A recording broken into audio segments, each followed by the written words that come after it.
A quantum computer doesn't look or act at all like the computers that we use every day. It relies on different laws of physics to run calculations at super fast speeds. Tonight, Google is revealing a breakthrough in the technology that it says could ultimately lead to the discovery of new kinds of medicine or help grow our food more efficiently. With a rare look inside Google's quantum computing lab. In December of 2024, a small team at Google walked into a lab, ran a single experiment on a chip the size of a coin, and produced a number so large it barely means anything to a human brain. 10 septillion years. That's a 1 followed by 25 zeros. It's how long they calculated an ordinary supercomputer would need to check their machine's work. Their machine did it in under 5 minutes. Within days, headlines were calling it proof of parallel universes. Some were calling it evidence the cosmos was designed. A few were calling it evidence we're living inside a simulation. And at the center of all of it was one real quote from one real scientist that got stretched a lot further than he ever intended. So here's what I want to do in this video. I want to show you exactly what Google actually built, exactly what it actually did, and exactly what its own lead researcher actually said, no more, no less. And then I want to take you on the honest version of the journey those headlines were chasing. Because it turns out you don't need to exaggerate this story to make it strange. The real one is strange enough on its own. Let's start with what a quantum computer actually is, because the word quantum gets used so loosely now that it's stopped meaning anything to most people. Every computer you've ever touched, your phone, your laptop, the servers running this video to you right now, processes information as bits. A bit is either a 0 or a 1. On or off. That's it. Every photo, every song, every line of code you've ever seen is, underneath, just an enormous number of those two symbols, arranged in sequence, moving through circuits at extraordinary speed. It is a genuinely staggering achievement of engineering. And it has a hard ceiling. Certain classes of problems grow so explosively complicated that no amount of classical hardware, no matter how fast, will ever catch up to them. You could turn every atom on Earth into a transistor and some problems would still outrun you. A quantum computer uses qubits instead of bits. And a qubit does something a classical bit structurally cannot. Through a property called superposition, it can hold a combination of 0 and 1 at once, not as a trick of language but as a literal, measurable feature of quantum mechanics. Pair that with entanglement, the phenomenon where two particles become correlated so that measuring one instantly tells you something about the other, no matter the distance between them, and you get a system that can, for specific kinds of problems, explore an enormous space of possibilities simultaneously instead of one at a time. Einstein famously distrusted entanglement, calling it spooky action at a distance, and spent years trying to show it couldn't be a complete description of reality. He was wrong about that. Entanglement has since been confirmed through decades of experiments, most notably the tests of Bell's inequality, work that was recognized with the 2022 Nobel Prize in Physics awarded to Alain Aspect, John Clauser, and Anton Zeilinger for demonstrating it beyond reasonable doubt. Google's chip is called Willow. It has 105 superconducting qubits, cooled to a temperature colder than deep space, and the result Google published wasn't a chatbot answer or a philosophical pronouncement. It was a specific, narrow, extremely technical benchmark called random circuit sampling, published in Nature in 2024. In plain terms, you build a quantum circuit that's mathematically brutal for a classical computer to simulate, you run it on the quantum chip, and you check whether the statistical pattern of outputs matches what quantum theory predicts. Willow's run took under 5 minutes. Google's estimate for the best available classical supercomputer to verify that same output the direct way was roughly 10 septillion years, a number so far past the age of the universe, about 13.8 billion years, that the comparison is really just a way of saying, not going to happen with today's classical hardware. That number is real. Google published it. It's been scrutinized by outside physicists, and while there's ongoing academic debate about exactly how to benchmark classical alternatives, some researchers have shown smarter classical algorithms can claw back some of that gap for certain circuit sizes. Nobody credible disputes that Willow did something a classical machine, run the naive way, simply could not do in any practical time frame. That part of the story needs no exaggeration. It's already remarkable. Here's where the story usually goes off the rails, so I want to slow down and get this exactly right. Hartmut Neven is the head of Google Quantum AI. He's a serious physicist who has spent his career building these machines. And in interviews around the Willow announcement, he was asked a question that scientists in this field get asked constantly. If a quantum computer can search through a computational space that's vastly larger than the number of atoms in the observable universe, where, physically, is all that computation actually happening? That's not a mystical question. It's a real, unresolved question in the interpretation of quantum mechanics, and it's been debated by serious physicists since long before Willow existed.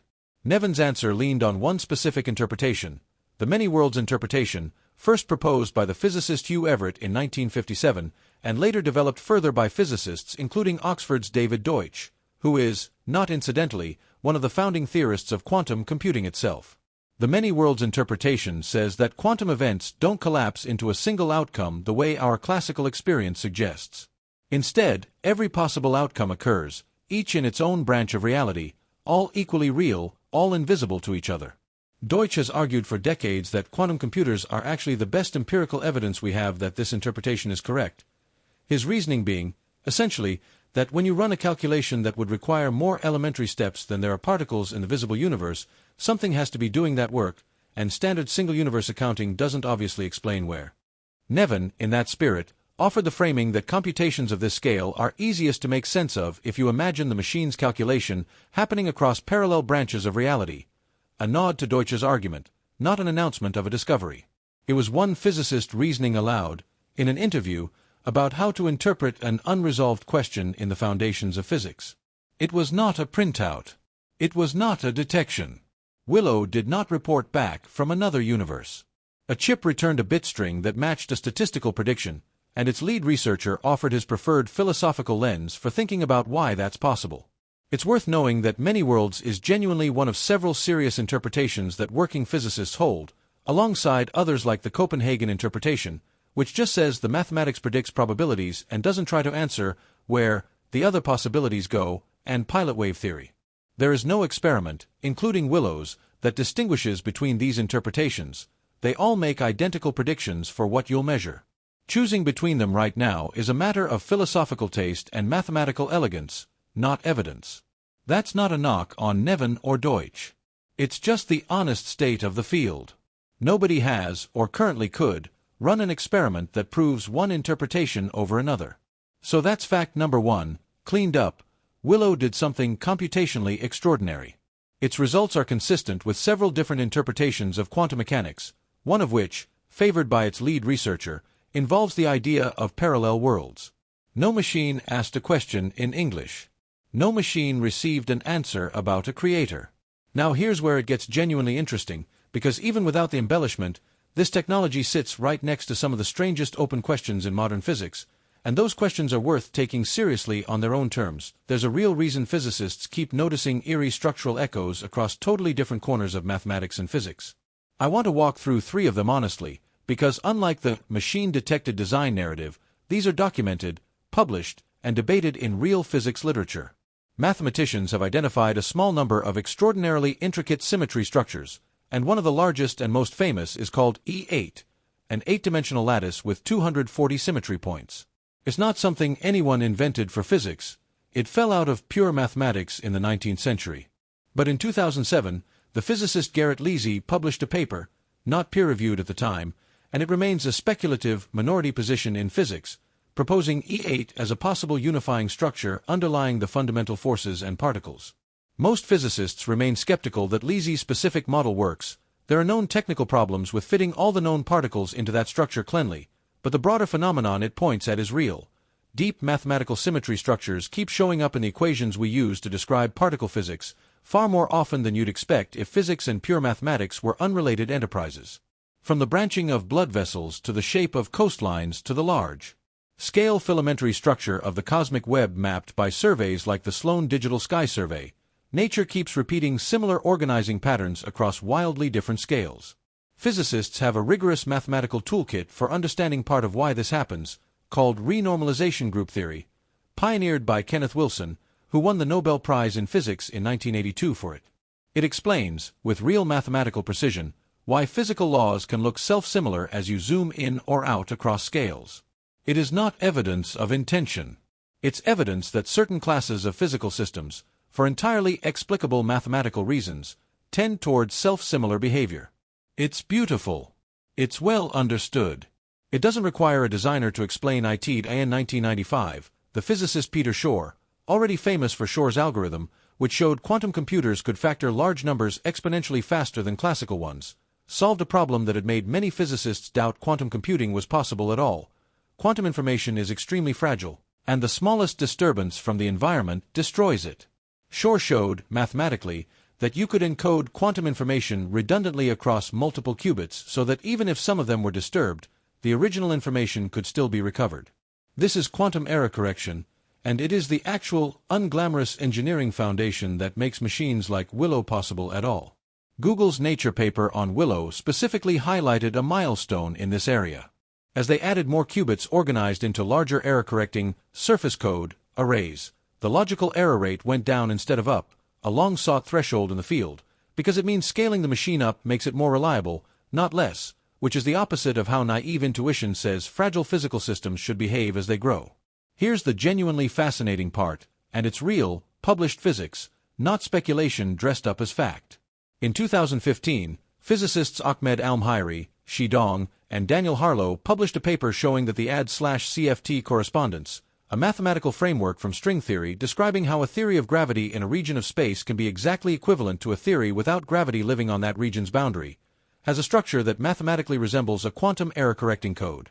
This was extended further in influential work by Fernando Pustosky, Benny Yoshida, Daniel Harlow, and John Preskill, the Caltech physicist who is one of the leading figures in quantum information theory, in their widely cited 2015 paper on holographic codes.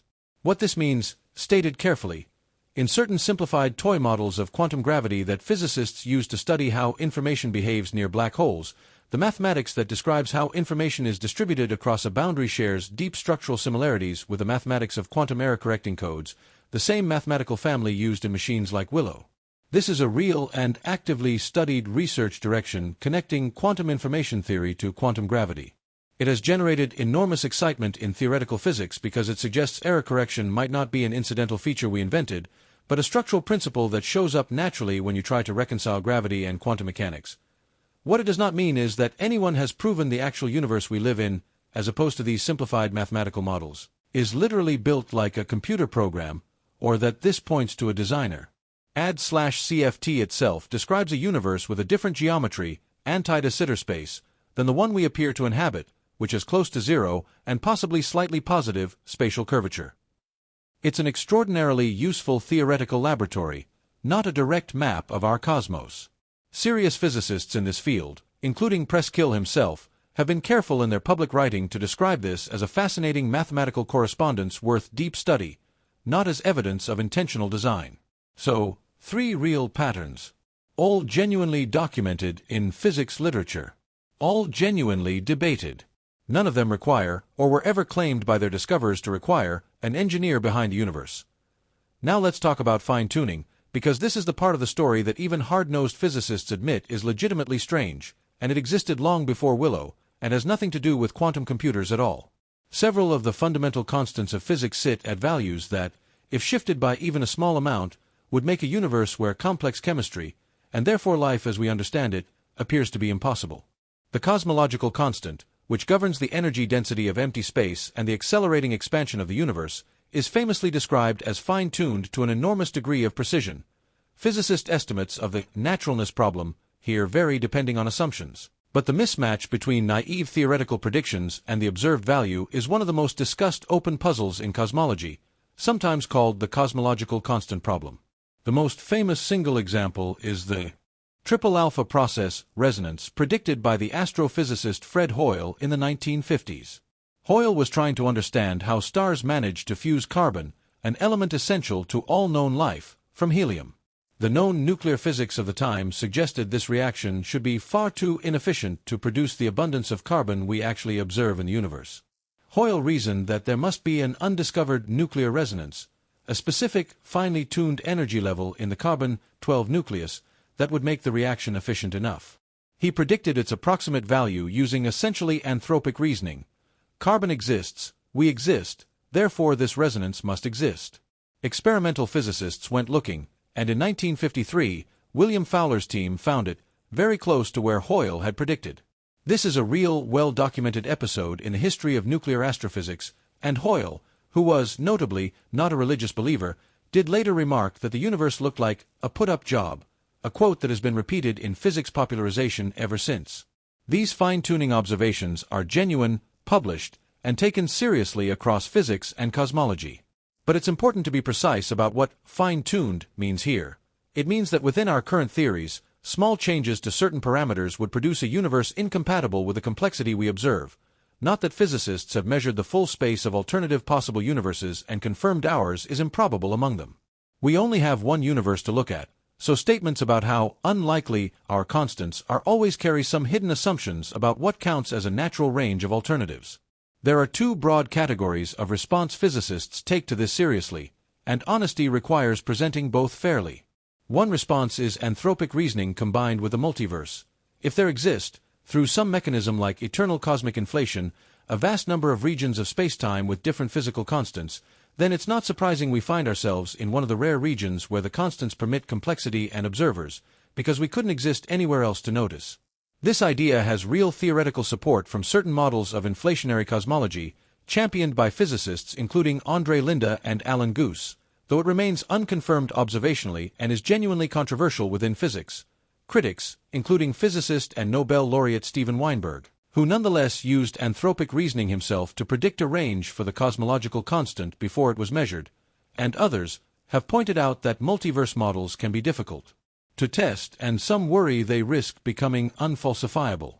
The other broad response is simply that we don't yet have a deeper theory that explains why the constants take the values they do, and that it looks fine-tuned, may reflect the limits of current physics rather than a genuine metaphysical mystery. This isn't a dodge, it's the same posture that resolved plenty of previous, mysterious coincidences in the history of science once a deeper mechanism was found. Both of these are live, respectable positions held by working physicists. Neither one involves a machine detecting anything. This is probably the idea most directly, and most honestly, connected to everything above, so let's give it real treatment. In 2003, the Oxford philosopher Nick Bostrom published a paper in Philosophical Quarterly called, "Are You Living in a Computer Simulation?" His argument, often called the simulation argument, is a piece of formal probabilistic reasoning, not a claim that we are definitely simulated. Bostrom's structure is that at least one of the following three propositions is almost certainly true. Civilizations essentially always go extinct before reaching the technological capacity to run detailed ancestor simulations. Civilizations that reach that capacity almost universally choose not to run them, or we are almost certainly living in a simulation ourselves. Because if simulations are run at all and in large numbers, simulated observers would vastly outnumber non-simulated ones. This is a real, peer-reviewed, widely cited paper, and it's taken seriously in philosophy of mind and, increasingly, in some corners of physics. The cosmologist and MIT physicist Max Tegmark, for instance, has written extensively about related ideas in his mathematical universe hypothesis, which proposes that physical reality is not merely described by mathematics, but literally is a mathematical structure. That's a serious, published position, laid out in his 2014 book Our Mathematical Universe, though it remains a minority view among physicists and is more a metaphysical proposal than an experimentally tested theory.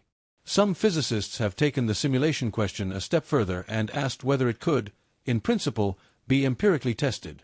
A notable 2012 paper by Silas Bean, Zahra Davuti, and Martin Savage explored whether a simulated universe running on an underlying computational lattice might leave a detectable signature, specifically, a subtle anisotropy in the energy spectrum of the highest energy cosmic ray particles, because a lattice structure would impose a preferred direction on spacetime at the smallest scales.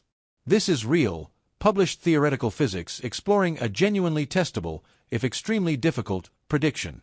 As of now, no such signature has been detected, and most physicists regard the simulation hypothesis as an interesting, currently untestable philosophical proposition rather than an active experimental result. It's worth being honest about where the mainstream of physics actually sits on this. Most working physicists treat the simulation hypothesis the way they treat any unfalsifiable metaphysical claim. Interesting to think about, impossible to currently confirm or rule out, and not something that recent quantum computing results have moved the needle on one way or another. Willow's speedup on a random circuit sampling benchmark has no established logical connection to whether reality is simulated. That link exists only in popular science journalism, not in the physics itself, so where does that leave the actual question in the title? Did anyone ask a machine who built the universe and did it answer? No. That didn't happen, and it's worth being clear about why the story keeps getting told that way anyway. It's genuinely seductive to imagine that a machine capable of an almost incomprehensible computational feat might also be capable of answering humanity's oldest question. It borrows the real, earned mystique of quantum mechanics, which is legitimately one of the strangest and best-tested theories in the history of science, and quietly repurposes it to imply something no experiment has shown. What actually happened is this. Google built a genuinely remarkable piece of engineering. It performed a specific, narrow computational task far beyond what classical computers can currently match, and that achievement is well documented and real. Its lead scientist offered a philosophical interpretation, grounded in a serious, decades-old position in the foundations of quantum mechanics, about how to make sense of that achievement, an interpretation that remains, like all interpretations of quantum mechanics, untestable and a matter of ongoing debate among physicists, not a discovery. Separately, and for reasons that have nothing to do with this particular chip, physics already contains several genuinely strange, well-documented, actively studied puzzles. Symmetries that echo suspiciously across mathematics and physics, a mathematical correspondence between quantum error correction and models of quantum gravity, physical constants that appear fine-tuned for complexity, and a formally serious argument suggesting we might statistically be more likely to be simulated observers than original ones. Every one of these is worth taking seriously exactly as far as the actual physics and the actual argument support. No further, and no less. None of them constitutes proof of a designer. None of them constitutes proof of the opposite, either. What they constitute is an honest list of open questions that sit at the genuine edge of what physics currently understands, sitting there patiently, the way open questions always have, waiting for better theories, better instruments, and better arguments than we currently have. Willow, and whatever comes after it, is likely to be part of how we eventually get those better tools. Google has already discussed plans for larger, more error-corrected machines, and the broader field, including competing efforts at IBM, IonQ, and other companies and academic groups, continues to push the scale of these systems up year by year. Somewhere down that road, some of these open questions may genuinely get closer to resolution, the way earlier open questions in physics did once someone built a telescope, a particle collider, or a gravitational wave detector powerful enough to actually test the idea instead of just arguing about it. But that's a story about the slow, careful accumulation of evidence, the actual method that got us the discoveries in this video in the first place, from Bell's inequality experiments to the triple alpha resonance to the ADS/CFT correspondence. It's not a story about a chip answering a question in a lab one afternoon and physicists falling silent. That version makes for a better thumbnail. It just isn't what happened. The real story, it turns out, doesn't need the embellishment. A machine that borrows from the deepest, weirdest, best-tested part of physics to solve in 5 minutes what would otherwise take longer than the universe has existed, that's already one of the strangest true things happening in science right now. It doesn't need a manufactured answer about who built the universe bolted onto it. The honest questions it sits next to are strange enough on their own, and they deserve to be told that way. So here's the question worth actually sitting with, and I'd genuinely like to know what you think. Given everything here, real fine-tuning, real error correction parallels, a real, unresolved argument about simulation, and a genuine mystery about where quantum computation happens, does the honest uncertainty feel more unsettling to you than a tidy answer would? Or less? Tell me in the comments, and if this kind of careful, no shortcuts look at where physics actually stands is what you come here for, stay close, because the machines are only getting stranger from here, and so are the real questions they're going to help us finally test.